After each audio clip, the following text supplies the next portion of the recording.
Welcome to Screencast 9.3. This is still covering material in Chapter 9 of the textbook, and this material can be found on pages 269 to 276. So this cast is about habitat fragmentation, a hugely important issue. So habitat fragmentation is where effects on biodiversity are often over and above those that are just attributed to habitat loss itself. So habitat loss is one thing, but fragmentation basically creates a whole other set of problems for biodiversity to face. So this is figure 9.9 from the textbook, and you can see here we've got time on the x-axis between boxes 1 and 4. And basically we've got habitat loss going on through this time period, but we've got two different scenarios. One is where the habitat is not fragmented, so we still basically have one block of habitat in each time period. That's represented in blue. And then in red, we actually have the same amount of habitat area, but here it's fragmented, i.e. it's divided into smaller blocks. And as time progresses through time 3, you can see those blocks get smaller, and importantly, they become disconnected from each other. So this is what habitat fragmentation is. And of course, eventually, if you lose all habitat, then you've lost 100% of habitat, and the habitat is no longer fragmented because there's no habitat remaining. So if you look at the consequences of this, if you look at some various different metrics to measure kind of in a GIS, so Geographic Information System, you might measure some of the metrics for what these patches look like. And this is represented in figure 9.10 of the textbook. There are 4 figures here. Each of these figures have percentage habitat loss from 0 to 100 on the x-axis, and they have some change in some habitat metric on the y-axis. So first of all, I would just like to point out that one of these figures is actually wrong. This is not an uncommon thing, unfortunately, in new textbooks. The figure on the bottom left there actually should be reversed like this. So please make a mental note of that. So let's have a look what's going on. First of all, top left there, we've got a mean patch size. As you fragment habitats, the mean patch size, the average size of a patch declines, okay?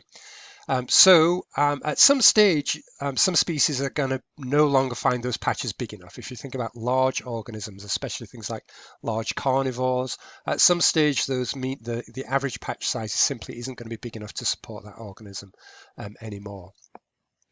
Top right shows the mean number of patches. So again, you go from 1 if your habitat is unfragmented, and then it rapidly increases to a lot more patches that are divided with something else in between them, usually agriculture or developed land. And then when you get to about 50% of habitat loss, then the number of patches themselves actually starts to decline as those small patches themselves are lost. Go back to the bottom left, the mean nearest neighbor distance. Obviously, when you only have a couple of patches and a small amount of fragmentation, those patches will be close to each other. But as you lose more and more patches and the patches get smaller and smaller, so they kind of contract from each other, and you lose patches in between, then that distance between patches increases. And of course, that's a major problem in terms of really limiting the amount of migration you could get, migration and movement between patches. And this is especially a problem if what is replacing this habitat is hostile. So that what replaces the habitat is sometimes called the matrix.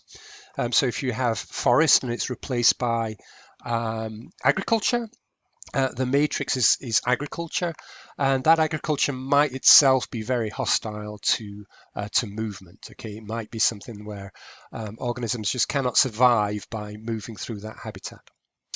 And then the bottom right, we've got the total amount of edge habitat. So we'll talk a little bit more about edge habitat in a minute.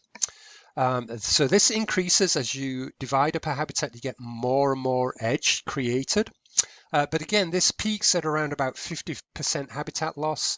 And then after that, the total amount, so this is not the proportion of edge habitat, the total amount of edge habitat then starts to decline because you're basically losing all of the remaining edge habitat. Okay, so we'll explain a little bit more about that in a slide or two. So these effects are you've seen on this slide. There are some generalized patterns, but very often these patterns are not smooth changes. So here we've got some data on bird species richness in forest patches in Australia. Okay, so we've got 24 on the left-hand side. We've got a number of different patches of different areas. So these are all small. Notice the biggest one here at less than 60 hectares is actually smaller than our campus. So we're talking about very small forest patches here. And the number of bird species has this relationship. It's relatively stable. As you decline from 60 hectares to about 20, then it declines really quickly. So this suggests that there's a lot of species just cannot persist in fragments that are 20 hectares or less. And then the second chart here shows you, this is a slightly different analysis. This is within 100 kilometer square landscapes, so 24 large landscapes with different proportions of tree cover. And again, here what we see is more of a threshold effect. So we don't really lose species as we go from 60% tree cover down to 10. We've still got 40-something bird species on average. And then when you get to less than 10% tree cover, then the number of species declines really quickly. Okay, so here what we have is what's called a threshold effect. There's a threshold of tree cover around about 10%, after which species richness declines very quickly. So edge effects are a really important thing to understand here. Edge habitat is very different from interior habitat. And as your patches get smaller, so here we've got different habitat patches.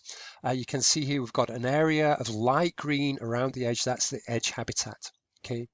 As a proportion of that habitat patch, edge habitat increases as the habitat declines. Right. So in that first one, about 30%. Of that square is edge habitat, and by the time you get around to that small habitat patch on the right, about 89% of that square is now edge habitat. So as the patches get smaller, you lose the interior habitat, which is often the best habitat for a lot of species. Okay. So these edge effects, they vary by habitat and by species. They also vary depending on what is fragmenting. So edge habitats between a forest and a field would be different than between a forest and a dense urban development, for example. So there's lots of things that kind of cause variation in how these edge habitats manifest themselves. But here we have another figure from the textbook. This is figure 9.12, and this just shows you purely in terms of biomass response. So this is purely in terms of tree growth, and there's lots of other types of edge effects. So edge habitat is likely to be negatively affected by wind. So wind throw, i.e. wind felling trees, is much more prevalent at the edge. Much more prevalent, much more exposure to drought because they have more exposure to sunlight. Much more likely to be affected by fire, and that's a really huge deal right now in places like Australia and the Amazon. So they are all negatively affecting tree growth. Then we've got some things that positively affect tree growth. So there is more sunlight that does increased drought effects, but it also means that there's more photosynthetic potential. So you've got the potential for more tree growth. Also, there's more nitrogen deposition in the forest edge. So again, there's more potential for tree growth due to that. So there's a whole range of edge effects that are very pervasive. This is just some of them. Again, I'd like you to read a little bit more about that in the textbook, please. And then I have just a short exercise for you. So I'd like you to look at this. So this is a 1 kilometer square forest patch. that includes both shades of green, 1 kilometer square, 1,000 meters by 1,000 meters. Okay, and I want you to understand here, first of all, that a hectare is 100 by 100 meters. Okay, so you're going to need to do some math here. Now, imagine we have this block of habitat. We've got 100 meters of edge habitat. That's kind of arbitrary. Again, it does vary from habitat to habitat. And then anything more than 100 meters from the edge is considered interior habitat. How much interior habitat is left if we have a railroad that moves in from north to south and a road that moves in from east to west? The railroad and the road themselves are 20 meters, but of course they are now introducing edge habitat either side of them. Okay, so I want you to work through the math on this and post your answer on Moodle. It's going to be between Screencast 2 and Screencast 3 on the Moodle page here. It's just a simple answer. What percent of interior habitat is lost when this patch is fragmented by the railroad and the road? Okay, so that's the end of Screencast 3, and we'll move on to Screencast 4 soon. Thank you.